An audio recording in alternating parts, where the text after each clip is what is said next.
Story 1. Firstly, I am not sure if this belongs here or not, but I had to share. For some background, I had worked as a CSR, customer service representative, for almost 20 at various companies and had always taken my job seriously and made sure that I had taken care of every customer with politeness and within the policies of the company I was working for. I am now disabled with severe mental health issues. I am also a coupon nut. I am on a very tight budget, and the discount they provide is very helpful. Mostly I buy bulk amounts of food, cleaning supplies, and paper products because it reduces the number of times I have to go to the store. Any heavy items I have to get, however, are delivered to my home. The best I ever did in coupon savings is when I got about $250 in groceries etc. for $125 or so. On this particular occasion, I had gotten my coupons from a website. This happened a while ago, so this is not going to be precise, but to the best of my memory, which is pretty good. So at the time when this happened, I didn't have a car, and buses were also hard for me because of anxiety. Uber and Lyft were just too expensive. My friend had given me a ride for a blood test, and I asked if she would be cool with stopping at Fry's afterward because I needed a few things. She agreed, telling me that we have to pick up her daughter, so it has to be fast. No problem. I got my coupons together and she came and picked me up after work. With the blood test done, amazingly I didn't faint. I hate needles. We went to Fry's. We rushed through the store, grabbing what we needed, since she needed stuff too, and went to the checkout. This is when the nightmare began. Everything was scanned and bagged up, so I handed over my coupons. There are two ways they scan. I think most stores do this now: the table scanner and the hand scanner.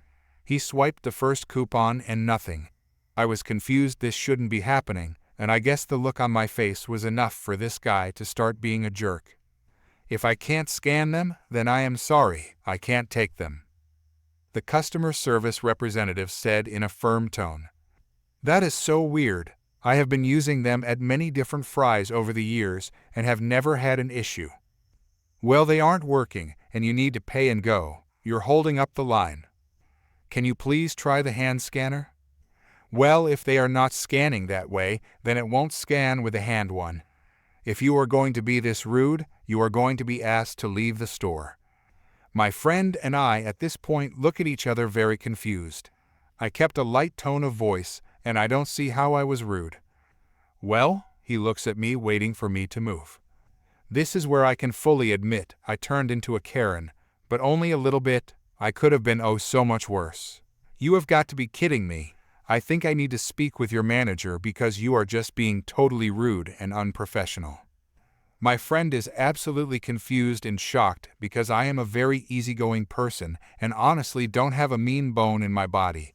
I was taught growing up about how you get more with honey rather than vinegar. We waited patiently, and I had a stern look on my face as we waited, and I could see that some of the people were waiting to see what happens next. The manager got there pretty quickly, and her body language was relaxed, and I knew she was going to be diplomatic. What happened next was simply unbelievable. I have tried every coupon she handed me. They won't scan, and was insistent that they should. Wow. And you easily lie to your manager. You didn't scan all of them, you scanned 3 of them. What kind of person are you? Now my friend has the most shocked look on her face, and other people are still wrapped up in the situation. I am pretty sure that they were waiting for me to throw a punch or slap him. That guy wasn't worth the assault charge. The manager, trying to get control over the situation, asked, "Why don't you go ahead and take a break, and I will take care of the line?" He grunted and walked away, cursing under his breath. She is right, he didn't. When she asked to try the hand scanner, he refused. My friend told the manager, "Oh, I will try it myself now." She grabbed the hand scanner and beeped. The coupon was accepted. Really? I am sorry, I am angry. I have worked in customer service at several different companies, and I know sometimes it really sucks, but his attitude was horrible. He seems like a very angry old man. I guessed him to be in his 60s or 70s. His attitude was inexcusable. I am so sorry this happened, and he should not have done that. You are right, he will be counseled about this. By this time I had calmed down and smiled at her. The only reason I was angry is because of how rude he was. I have never been treated like that. After this, I slid my card after my total was up, and I thought I was done, or so I thought. My friend checked out and we went to the car. We loaded up the car and I was about to take the basket back to the front of the store, but my friend said she would do it since the man was in front smoking. When she came back, she was shaking her head and said, "You know that guy was hanging around his co-workers complaining about you and calling you names." That got me all sorts of angry again, but I took some breaths and calmed myself since really there is nothing I can do about it at that point. I did call the corporate office to let them know what happened to add the fact that he referred to me with a certain cuss word. Side note, my friend did tell me how shocked she was because she had never seen me angry before, and she hoped I would never turn that fury on her. I assured her I wouldn't unless it was something that really ticked me off. Later that night, we laughed hard about it. She called me the Great Fury for quite a while after that. Story 2. I am a 22-year-old man working in construction. I run a few crews and hold the position of foreman, having gained a lot of experience since I began working summers at the age of 14, which is legal in my state. Because of my expertise, I am paid quite well. My job requires a reliable truck that can haul trailers and handle difficult terrains, especially during winter. For that reason, I drive a new lifted pickup truck, which is a heavy-duty model known for its strength. About 4 months ago, after a long day at work, I decided not to cook dinner and instead went to McDonald's to grab a Big Mac. As I was leaving the parking lot, I was focused on checking the traffic to my left and wasn't paying full attention to the car in front of me. Unfortunately, I ended up barely hitting his mirror and scraping his door with the front end of my truck. I immediately backed up, got out of my truck, and checked to see if the driver was okay. I apologized and acknowledged it was my fault. I then asked him if he wanted to call the police. "Let's call him Brent." Brent responded, "No worries, man. If you just give me your insurance information, we can take care of it." Since there was no damage to my truck, and it isn't required to call the police for accidents in private parking lots in my state, I agreed to his proposal. We exchanged information, and he seemed pretty friendly, so I offered to pay in cash for the repairs to avoid an increase in my insurance rates. Brent seemed okay with this, so we both left, and I hope to get it sorted out smoothly. About a month went by without any word from Brent or the shop I suggested for the repairs. I wasn't too worried, assuming that if he didn't follow up, the responsibility was on him. Then, one day around noon, Brent called, saying he couldn't remember my name and wanted to tell the shop guys who sent him, as it seemed like we knew each other. I reminded him of my name, and he told me the shop had given him a deal on the repair. When he sent me the bid, it came out to $2,403 more than I had expected. Nevertheless, I told him to go ahead with the repairs, and I'd settle the bill afterward. He thanked me, and we both continued with our day. Another month passed, and I heard nothing until Brent called me again while I was at work. He mentioned the shop couldn't fit him in for another 2 weeks and might charge extra if they discovered additional damage. I told him to keep me updated, wishing him well and apologizing for any inconvenience. Brent appreciated my response, and we left it at that. Later, he contacted me, saying he had spoken with his wife and would be fine if I wrote him a check for $2,500, allowing us to consider the matter closed. This felt strange. Why wouldn't he want his vehicle fully repaired? Nonetheless, I agreed, and we arranged a time and place to meet. Yet another month went by without any contact. Finally, at 11 p.m. one night, Brent texted, asking if we could meet in town. Although it was late and I had work at 5 a.m., I agreed. I took the $2,500 in cash and prepared a simple contract stating that this payment would be accepted as full compensation for the damages and would release me from any further liability.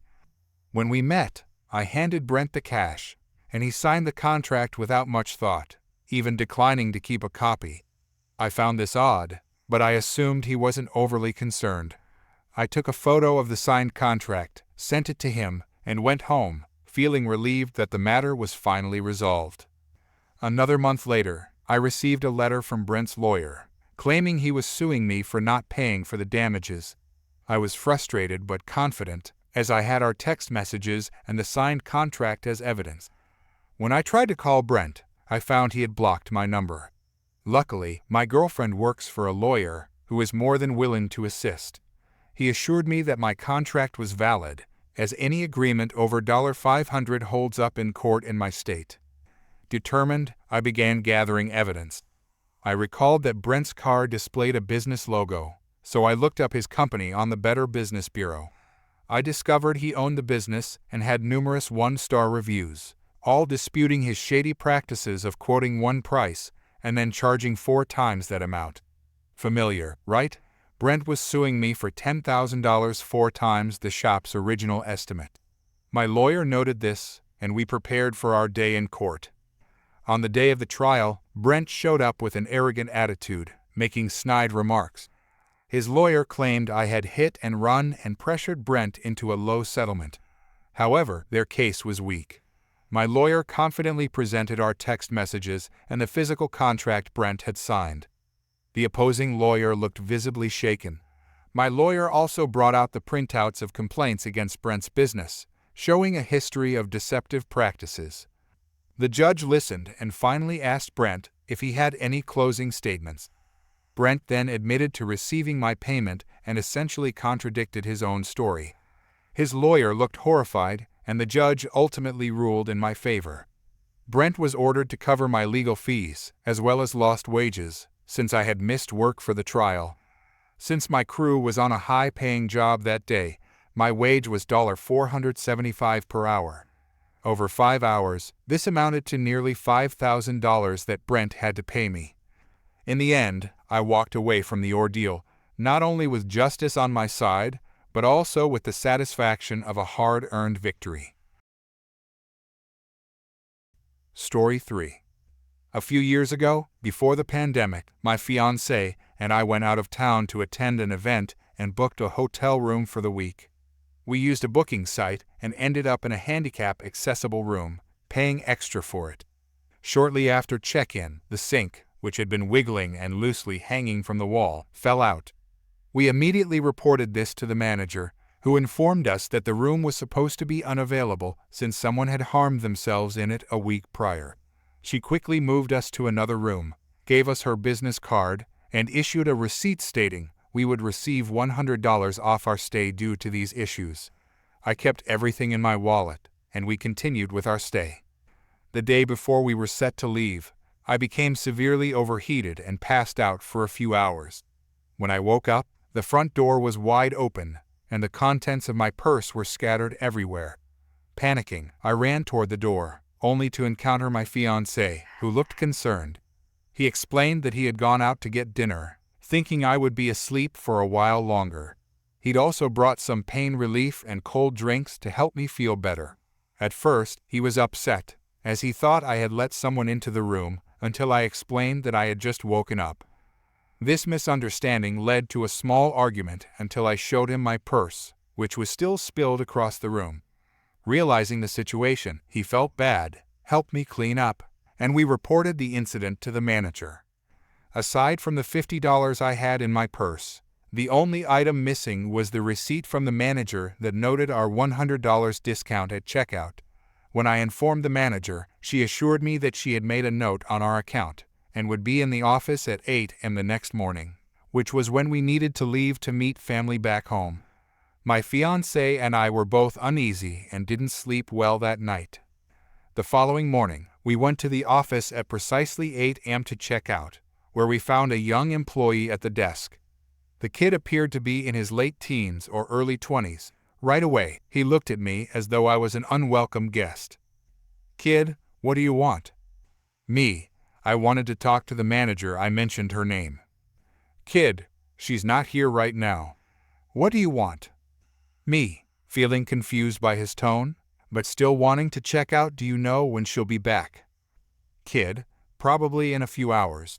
Now, either get out or tell me what you want." I stepped outside to tell my fiancé what had happened. He suggested I go ahead with the checkout since the discount should have been noted on our account. so I went back in. Kid, what do you want?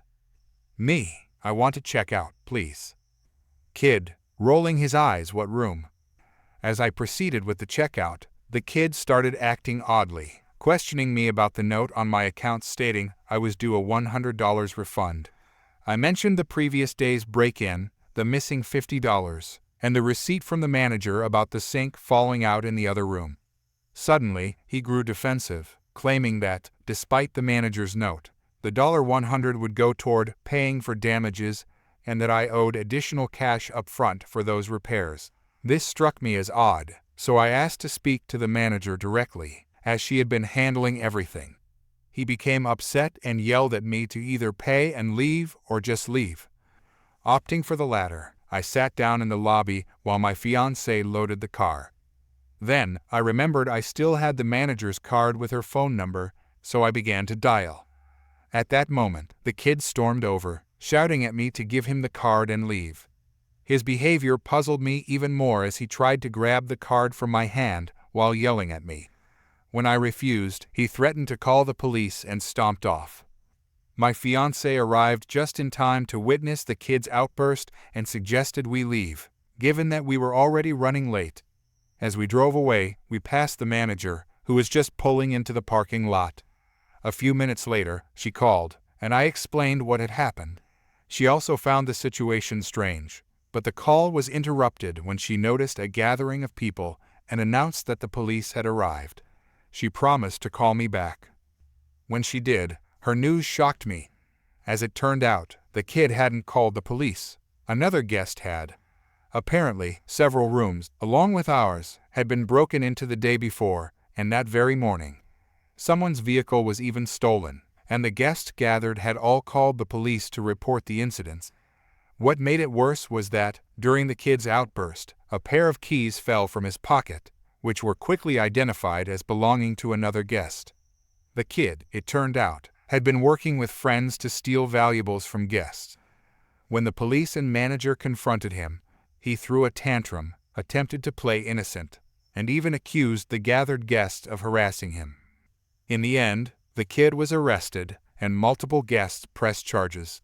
I eventually got my money back, and weeks later, I received a call saying the kid wanted to press charges on me and had demanded my contact information from the hotel, but nothing ever came of it.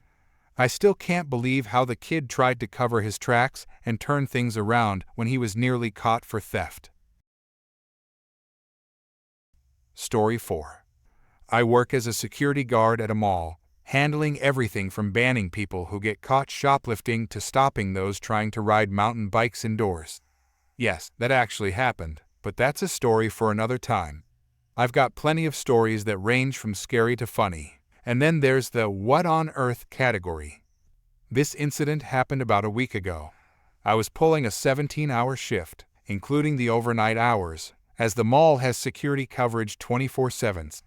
Around 11 p.m., I was on patrol inside the building. There were some workers doing maintenance in one of the food court restaurants, so I was keeping an eye on them in addition to my usual rounds. As I walked into the food court, the night janitor waved me over, and I noticed 2 police officers with him.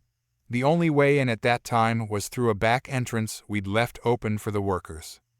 One of the officers asked if I'd seen a silver truck with a light on top, resembling a security vehicle, driving around the property. They knew it wasn't one of ours since our security trucks are white and have large decals on the sides. I hadn't seen the truck, as I hadn't been outside in the last hour. As soon as the officers left, I went out to double-check that the mall grounds were secure. It's part of my job to ensure that no unauthorized vehicles or individuals are in the mall parking lot overnight. I quickly spotted the truck. I'd describe it as dark gray rather than silver, but close enough.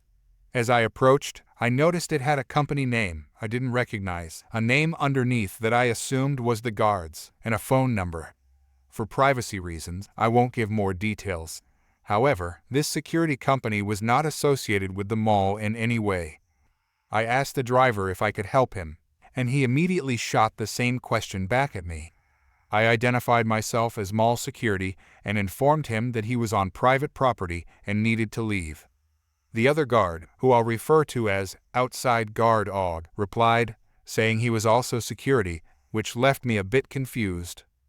Once again, I identified myself as mall security and informed him that if he didn't leave, I would call the police. Og responded that he would call the police and have me removed for trespassing. At no point did he identify himself or explain his presence, and his tone became increasingly combative. He didn't exit his vehicle, which I appreciated for safety reasons, but he was visibly irritated and dismissive of my questions. It's worth mentioning here that I am a woman and on the shorter side. Although I appear to be in my late 20s, I'm a bit older than that. Og was a large man who I guessed was in his late 30s or early 40s. Though he didn't outright say, "Run along, little girl," it was definitely implied in his tone and attitude. Fellow ladies, I think you know what I mean. So, I called the police. By this time, it was around midnight, but protocol is protocol. After speaking with dispatch, I had to call my direct supervisor, followed by the mall's general manager, who will call Dave for the sake of this story. Neither of them had any idea why someone from another security company would be there. Dave decided he wanted the guy off the property. As I was on the phone with Dave, Og yelled something I couldn't understand, though the tone was clearly hostile. Dave could hear him over the phone and advised me to keep my distance, which I fully agreed with. By the time I ended the call, Og had rolled his window up and appeared to be on his own phone call. Just then, one of the police officers called me, asking if this situation was about the same truck they had mentioned earlier. When I confirmed, the officer informed me that the driver claimed he was private security, hired by one of our anchor stores to watch it overnight. I relayed this information to Dave and also texted him the phone number on the truck. Dave called the security company, which confirmed that the store had indeed hired private security without seeking permission or informing mall management. To clarify, the anchor store rents its individual space within the mall, and if they'd hired a guard to stay inside that space, neither I nor the mall would have any grounds to object. However, this guard wasn't even allowed inside the store. He was hired to monitor it from outside on mall property, which stores aren't permitted to use without prior authorization. After verifying this with the company, Dave called back and decided the guard could stay for the night, but only as a temporary measure. Og was instructed to remain in his vehicle and limit himself to the parking lot directly by the store, not drive around the entire mall property as the officers had observed. I attempted to communicate these instructions to Og. He briefly rolled down his window, but he continued talking over me, loudly insisting that he'd spoken to his supervisor and everything was fine, so I should run along. He seemed to enjoy that phrase. When I tried to clarify that I needed him to listen to the instructions, he grew louder, insisting he didn't have to listen to me. Then he rolled up his window and refused to acknowledge my presence entirely. In the end, I had to call the police back and ask them to relay Dave's instructions to Og. The next morning, there was a huge fuss over the situation. I don't know all the details, but the store manager had a long meeting with Dave, and a formal complaint was lodged against Og with his company. A few days later, I was contacted by someone higher up from his company to go over what had happened. She apologized profusely and assured me that Og would be dealt with, though I'm not sure what that entailed. We haven't seen that guard again. I'm writing this during my dinner break, and as I type, a different guard is in the parking lot, keeping an eye on the store. To be honest, I don't think Og ever truly believed I was security. It was chilly that October night, so I had thrown a hoodie over my uniform. But when someone claims they are security, involves the general manager and the police, and is trying to protect the property, they might just be who they say they are. Story 5. Part 1. When I was a 15-year-old girl, I worked at a major donut shop chain in Canada. Yes, you know the one. There are more of these shops than McDonald's there. Everyone goes there. It's like a cult. I used to work at a corporate store that trained new franchisees and retrained old ones that were cutting corners. Yikes, in addition to our regular operations. I used to train franchisees how to operate the back-end baking shift from 4 a.m. until noon. I loved my work. I loved meeting new people. I loved showing them the process. I loved my company. I loved my 2 managers. It was great. Except when it came to my inspector. Let's call her Mary.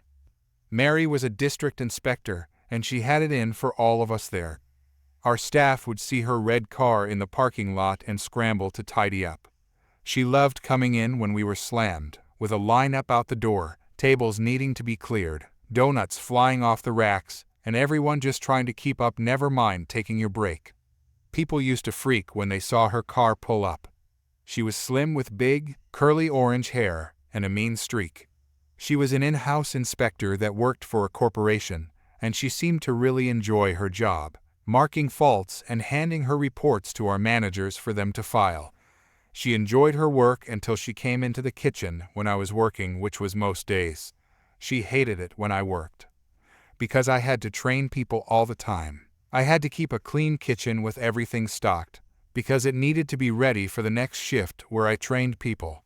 It was also in great shape because the cleaning and refilling and prepping and operating the kitchen to code was what I did with the franchisees while training them.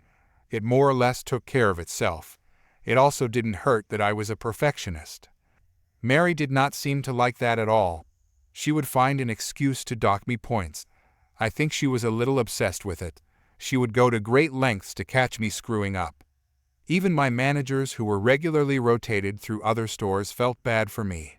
They said they've never seen that happen to anyone else like that.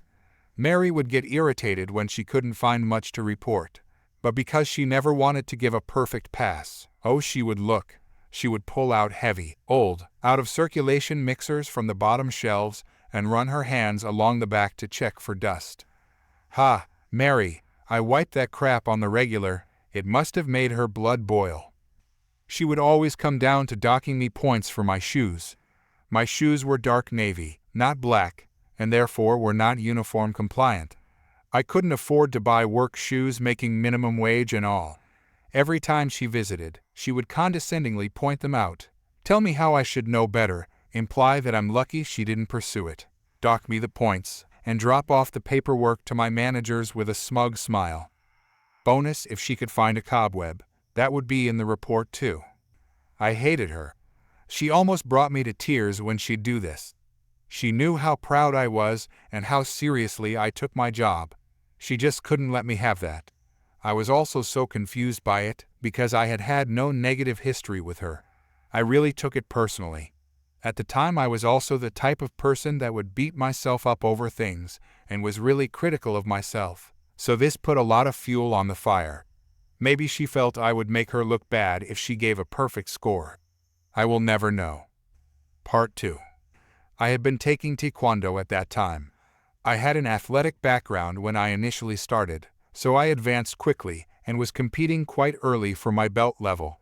During class we would do our warm-ups, patterns, and finish by partnering up and practicing holds, throws, self-defense, sparring, etc.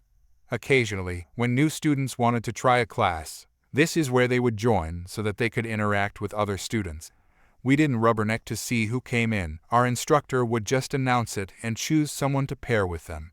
A lot of students didn't like partnering with newbies because it was boring.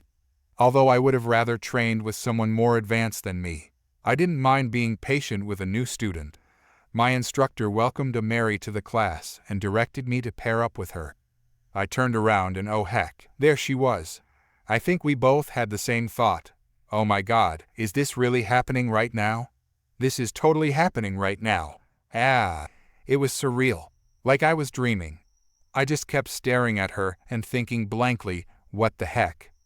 During class I got to show her how to defend against an attack from the rear, where you drop down to lower your center of gravity, rear elbow strike the assailant in the gut, grab their arm, and use your leverage to flip them over your shoulder and onto their back on the hard ground in front of you. Then kneel on them to pin them while striking them in the solar plexus. I demonstrated that to her over and over and over.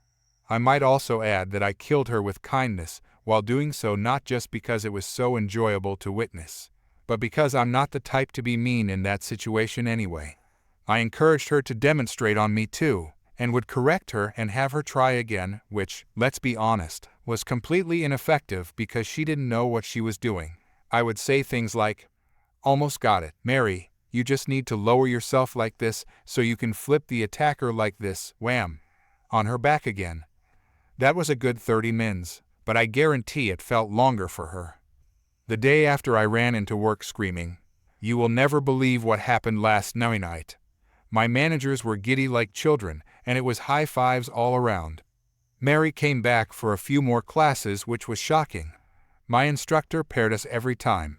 I think he saw how enthusiastic and patient I was with her and wanted to foster that relationship. Every morning after Taekwondo, my managers would want the updates immediately. "How was it? Tell me all about it. What did you get to do to her this time? Do an impression of her. Show me what her face was like." Mary dropped out after about 4 weeks. Maybe less. It was a grand effort. Mary. I rarely even saw her at my work anymore. I think she used to time her visits around my shift or my break. Sometimes I thought I saw her car driving out of the parking lot, and my managers would tell me that yes, that was her, and my report would be just left on a table in the back. She never docked points on me again. That whole thing was perfect. Story 6. Years ago, I moved into a new apartment while studying abroad. The landlord was, well, let's just say he was a real shark. The guy had a dozen properties rented out to students and had a reputation for squeezing every last penny out of his tenants. By coincidence, I ended up dating a fellow student who happened to rent from him in the next building over and who moved out after 6 months, so I had advance warning of what to expect on move-out day. When she moved out, she had broken a single plate and lost a fork, and somehow got charged for an entire new matching set of plates and cutlery. She even replaced the plate and fork herself, but that wasn't good enough for Mr. Sharklord. No, he insisted on billing her for a full, brand new set. Of course, she learned later from her former roommate that he only replaced the missing items and pocketed the difference. Imagine the profit accumulating over the years across a dozen apartments, when for every student you charge the price of a new set, but actually only buy one replacement set for one fork here, one glass there, pocketing the difference. Not just shady, but utterly petty. Now, when my best friend and I had moved in, the landlord proudly told us about the brand new mattresses in our rooms. A year later, when my friend was moving out, we did a massive deep clean, left the place sparkling, and made sure to replace anything missing. But of course, during the inspection, the landlord found issues. Surprise, surprise, he deducted and withheld my friend's entire deposit, mostly on the basis of the mattress being slightly stained and needing replacement. My friend was understandably fuming. But then we had a thought. If he was charging us for a new mattress, then my friend had technically just paid for this one. So, technically, it was his. And, equally technically, it just wouldn't be considerate to leave personal belongings cluttering up the landlord's apartment after he moved out, would it? Moving out means moving out. He couldn't take the mattress on the plane, obviously, so we hauled it down to a nearby park, where some local unhoused people hung out, and donated it. Fast forward a few days, I'm still in the apartment and about to move out shortly. My friend's already gone, and I hear the landlord arrive to show the room to a new tenant. I hear the bedroom door and then, rage. Where in the world is the mattress? I have to actually buy a new one. I almost lost it right there, but I held my composure, played dumb, and listened to him fume. And a few days later, when it was my turn to leave, I knew I was getting nothing back from my deposit, and I too was going to take all of my personal belongings with me. So I took everything I had paid for the mattress, plates, cutlery, glasses, even the light bulbs. The friendly neighborhood community members made out like kings,